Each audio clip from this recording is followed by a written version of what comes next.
Welcome to Rauta's Underground Trio, and once again we really go into different places, underground music, or at the very least, very much against the mainstream.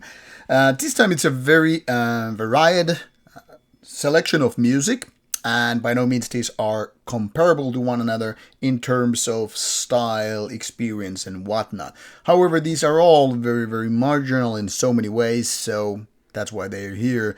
Some might argue that this is unfair, because, you know, some of these are bigger than the other, but then again, in terms of Rauta stuff, they all kind of belong here. So first in alphabetical order, and then going from worst to best according to my own opinion, and let's see about it. First we have here Andrew Ostler, The Blind Sublime from a Cold Spring Records, ambient. Then we have, this is K.L.L.K, a black metal release to interesting label Gladivs, which is very much focused on bringing out quite a bit of different styles. And then last but not least, Little Annie With. And by this With, I was first thinking, what is this name? I mean, why would you just name your album With? And it's because of this list of artists here. Some of them might be more known to you, and some of them might be totally unknown to you. But for example, every metalhead in the extreme metal sense might know K.L.L.K. And this is also from Cold Spring Records.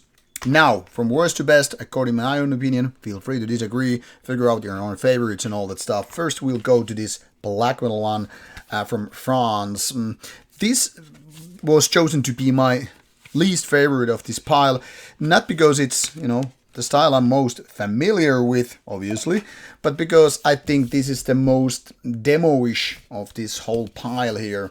The style is in a way very French, very artistic, very artsy-fartsy, but also a little bit experimental, and to be honest, quite much in the making. I'm saying here this because this really feels that these four guys doing this music are still very much like figuring out what to do. So in a way, it's both raw, lo-fi black metal, or quite close to it, not exactly super raw or anything like that, but the music is more like, not exactly avant-garde-ish, but a little bit maybe on the experimental side of things, or at least not exactly straight to the point, violent, raw, ripping, shredding, grim kind of black metal. So it's more like, what are you guys supposed to do? What do you want to do? First of all, this production is quite weakish, so a little bit closer to lo-fi than anything of the big labels. Now, obviously, that is not a problem with me, loving some of the really raw, grim, primitive black metal ones, but in that case, you kind of have to have the music that is very compatible with a given style, rather than being just, a little bit here and there. And that's problem with me on this EP. It's technically as long as any album, but it's more like let's just go into places, figure it out on the stuff. So for me, this gives a little bit of a demo-ish stuff. Everything here looks nice and all, but once you start listening to it, it feels like these guys have not yet totally figured out what they want to do. Like I said, it's more like a little bit all over the place. It's not exactly catchy, not exactly memorable, not exactly raw, not really grim. And then you're like, after listening to thousands of black metal releases over the years and reviewing a big pile of them, I'm feeling like this isn't bad, but this isn't good yet either. There are like lots of these riffs where it just doesn't go anywhere interesting.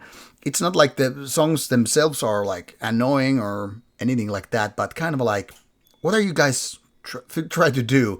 Are you trying to be this really grim and raw, and at the same time you decide not to? So it's in a crossroads kind of album.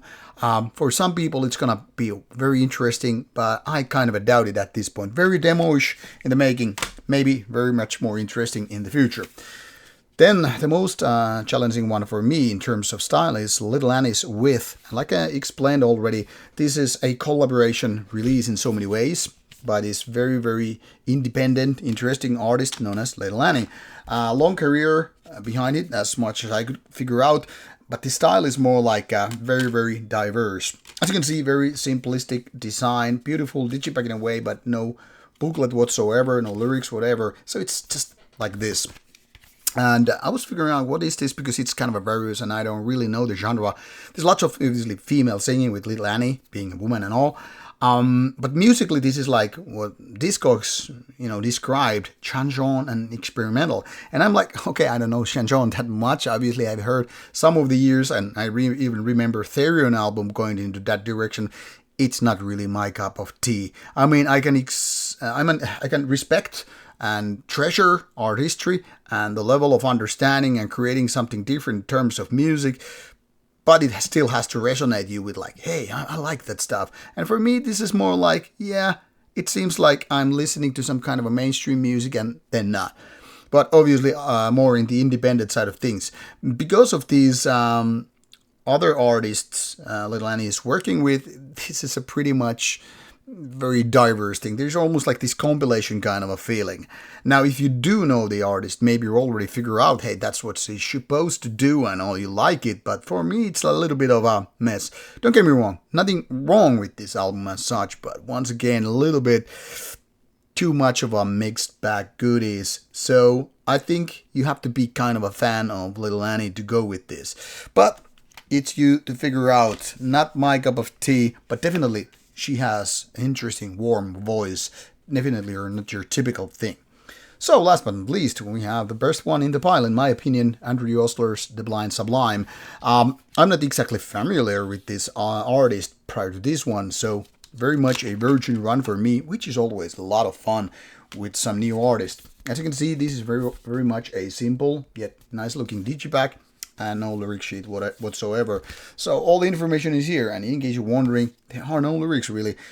This is more about ambient, but with a twist. Not every song is like, full ambient. There's a little bit on the side too, so to say. But it's not really like ambient as you would expect in terms of dark ambient and stuff, what Cold Spring is in a way known for. Obviously a lot of other style, including, kind of a neo-folkish stuff or martial industry and whatever other marginal styles. But the point here is it's pretty interesting, and I feel like this is the kind of good kind of background music. So sure, there's a lot of these layers which are like different kind of ambience, but it works for the favor. It's almost like filling your room with the kind of a nice lighting, if you get the idea. So it's not like going too much in the background. You will always kind of live and flow with it.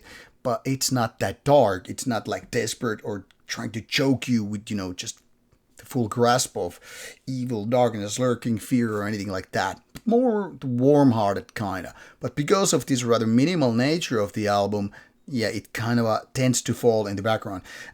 Some points actually remind me that this could be a soundtrack of sorts, maybe for indie video game or movie for that matter. So there are lots of like nice parts which don't really sound like pure ambience, but there's also a lot of that. I don't really know how to describe this much more than that because I guess I should be more, in better terms. Now, what I'm saying here is that this is not the stuff that I'm really that much grown up with or anything like that. I have quite a bit of experience with dark ambient, but this goes beyond that. Goes a little bit different box. I'm still like trying to figure out what are the words I should be using with this one.